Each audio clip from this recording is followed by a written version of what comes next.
यदि ज्यादा नंबर पाने की इच्छा तो डीजे सर चैनल से जरूर लीजिएगा शिक्षा। क्यों पड़े हो दूसरों के चक्कर में, नहीं है कोई डीजे सर चैनल के टक्कर में। चलिए स्टार्ट करते हैं आज की इस महत्वपूर्ण सेशन को। डिस्कशन अर्धवार्षिक परीक्षा 2023-24 के लिए सामान्य हिंदी का ये बहुत ही महत्वपूर्ण पेपर है। कक्षा 12 के विद्यार्थियों के लिए वीडियो को बिना स्किप किए आप लोग को पूरा देखना है, ठीक है डिस्कशन। और ये जितने भी प्रश्नों को शामिल किया गया है, देखिए केवल यहीं पर आप लोग के लिए हेल्पफुल नहीं रहेगा, बल्कि आप एग्जामिनेशन में जब आप बैठेंगे अपने एनुअल की एग्जाम में भी, वहां से भी ये बहुत ही इंपॉर्टेंट रहेगा। लेकिन फिलहाल में आप लोग का जो है अर्धवार्षिक आपके सर पर है और उसे आप लोग देख रहे हैं। कहीं ऐसा ना हो कि आपके सेंटर पर ये पेपर रखा हो और आप इसे छोड़ दें। तो इस पेपर को देख कर जाइएगा। एक शर्त है, वीडियो को बिना स्किप किए हुए। और यदि वीडियो थोड़ा सा भी हेल्पफुल लगेगा तो इसे लाइक करें, शेयर करें और चैनल पर सब्सक्राइब करना बिल्कुल भी ना भूलिएगा, ठीक है। क्योंकि याद रखिएगा, ऑनलाइन प्लेटफॉर्म का सबसे महत्वपूर्ण साधन जो होता है, sharing is the best way of learning. तो चलिए करते हैं स्टार्ट। देखिए दोस्तों, पहला हम लोग का प्रश्न क्या है, वासुदेव सरल अग्रवाल की रचना क्या है। इसमें से प्रश्न पहला क्या है, वासुदेव सरल अग्रवाल की रचना कौन सी है। अंतराल, त्रिशंकु, तट की खोज, वाग्धारा। तो देखिए दोस्तों, वाग्धारा जो है ये वासुदेव सरल अग्रवाल की रचना है। संस्मरण विधा की रचना कौन है। दीप जले, शंख बजे, बाजे पायलिया के घुंघरू, अरे आयावर रहेगा याद, तब की बात और थी। तो यहाँ पर दोस्तों देखिए संस्मरण की बात हो रही है। बाजे पायलिया के घुंघरू जो है वो संस्मरण विधा की रचना है, ठीक है। इंपॉर्टेंट रहेगा ये प्रश्न आप लोगों का। बाण भट्ट की आत्मकथा के लेखक कौन है, बहुत ही मोस्ट इंपॉर्टेंट प्रश्न, बार बार पूछा जाने वाला प्रश्न। बाण भट्ट की आत्मकथा के लेखक कौन है दोस्तों, तो ये हजारी प्रसाद द्विवेदी हो जाएगा, राइट, ठीक है ना। बहुत ही इंपॉर्टेंट प्रश्न है ये। यह प्रश्न की ओर बढ़ते हैं हम लोग। आलोचनात्मक कृति कालिदास की ललित योजना के लेखक कौन है। तो इसके जो लेखक है दोस्तों ये भी है हजारी प्रसाद द्विवेदी जी ही है, ठीक है ना। बहुत ही इंपॉर्टेंट है, ये राइटर हैं, लेखक हैं, कवि हैं, जो भी इनका याद रखिएगा, ये लेखक बहुत ही महत्वपूर्ण है। पाणिनि कालीन भारत के रचनाकार कौन है। पाणिनि कालीन भारत के रचनाकार जो है इसमें डिस्कशन वो है वासुदेव सरल अग्रवाल जी हैं। कौन है, वासुदेव सरल अग्रवाल जी। चलिए गद्य की बात हो गई। अब यहाँ पर बढ़ते हैं हम लोग काव्य संकलन की ओर। काव्य से देखिए प्रश्न किस प्रकार से पूछा जा रहा है आपका।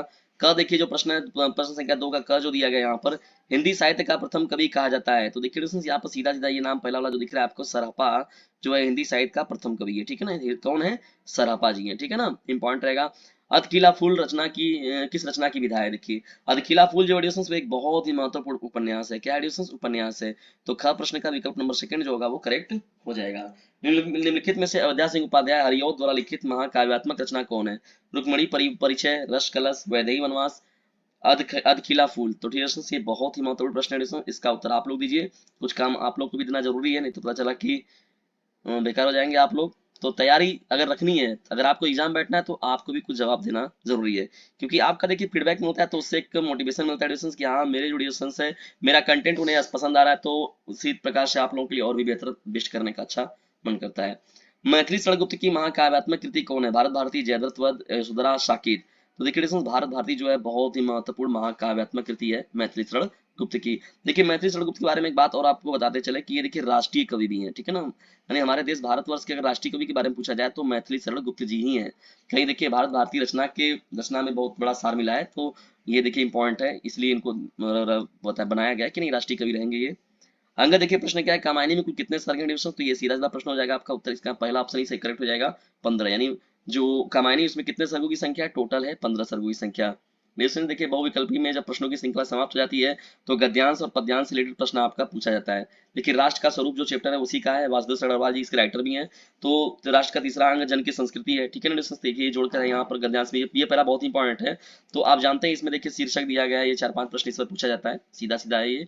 आप जो संदर्भ लिखते हैं, प्रस्तुत गद्यांश, हमारी पाठ्य पुस्तक, फलाने ढिकाने, जो भी आपको राइटर वाइटर पूछा जाता है तो वो सब आप इसमें लिख लीजिएगा। अथवा हम लिख दिया गया, मानव जाति की दुर्दम निर्भय धारा के हजारों वर्ष का रूप साफ दिखाई दे रहा है। ये भी है आपका, यहाँ पे इसको तैयार कर लीजिएगा।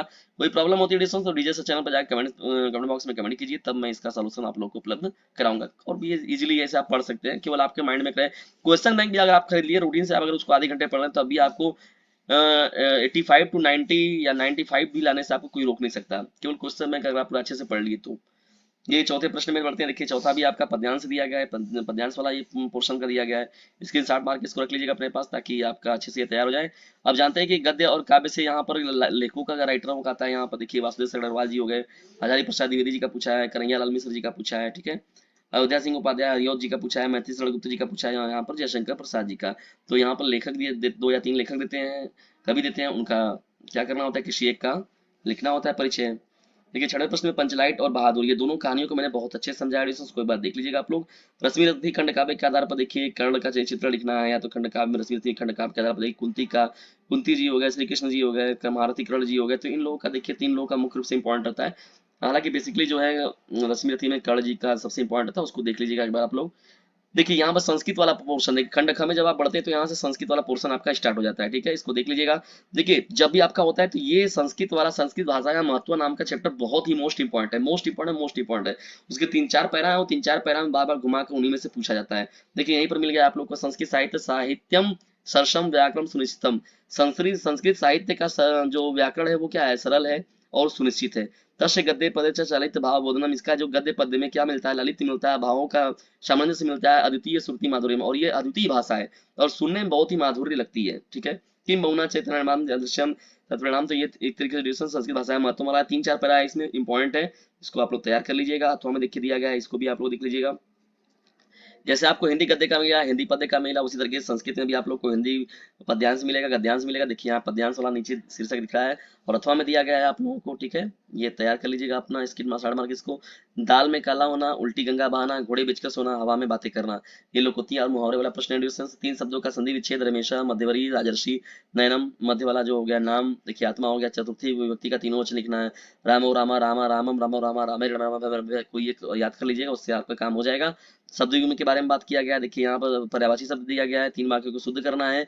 वीर यात्रा अथवा श्रृंगारस का जो लक्ष्य लिखना है यहाँ पर, श्लेष या उपमा अलंकार, और दोहा या सोट या चौपाई, छंद का लक्षण और उदाहरण बताना है, ठीक है। इन सब क्वेश्चन आप अगर एक वीडियो देख लेंगे डीजे सच्चलन का तो सबका काम तमाम कर देंगे। दोहा, सोटा, छंद, चौपाई सब एक वीडियो में समाई। डीजे सच्चलन का एक वीडियो ये बना हुआ है वीडियो, आप जाइए हिंदी के प्लेलिस्ट में, दोहा, सोटा, छंद, चौपाई सब एक वीडियो में समाई, एक बार आप उसको देख लेंगे तो आप इसको उड़ा देंगे तुरंत। देखिए सफाई यहाँ पर, यहाँ लिखना है आपको, पत्र लिखना है यहाँ पर, ये चीज हो गई लेटर, ये तो जानते हैं इसको, आवेदन पत्र हो गया। यही भाषा शैली में अपने क्या करना है, या किसी एक पर क्या करना है डिस्टेंस, ये लिखना है। देखिए पर्यावरण प्रदूषण, ये बहुत ही मोस्ट इंपॉर्टेंट है, ये तो समझ लीजिए आपके हर बार पूछा जाने वाला है ये। वर्तमान समय में नारी की स्थिति, ये भी देखिए आजकल बहुत ही इंपॉर्टेंट में चल रहा है ये। आधुनिक शिक्षा प्रणाली के गुण दोष, जीवन में खेल का महत्व, विद्यार्थी के जीवन में अनुशासन का महत्व। देखिए पहला और अगर देखा जाए चौथा, तो ये बहुत ज्यादा मोस्ट इंपॉर्टेंट है, ठीक है। पहला और चौथा। कोरोना वोरोना पर भी आप देख सकते हैं, ठीक है, कोई महामारी के रूप में देखिए पूछ सकता है आपसे ये। तो डिस्टेंस ये रहा महत्वपूर्ण आज का सेशन। आज का ये महत्वपूर्ण सेशन आप लोग कैसा लगा इसके बारे में कमेंट बॉक्स में जरूर बताइएगा। और यदि वीडियो थोड़ा सा भी हेल्पफुल लगा हो तो इसे लाइक करें, शेयर करें और चैनल पर नए तो सब्सक्राइब करना बिल्कुल भी ना भूलिएगा। और याद रखिएगा यदि ज्यादा नंबर पाने की इच्छा तो डीजे सब चैनल से जरूर लीजिएगा शिक्षा, और इसे फटाक से कर दीजिए जाकर शेयर, क्योंकि बोर्ड एग्जामिनेशन है आप सभी लोगों के नियर।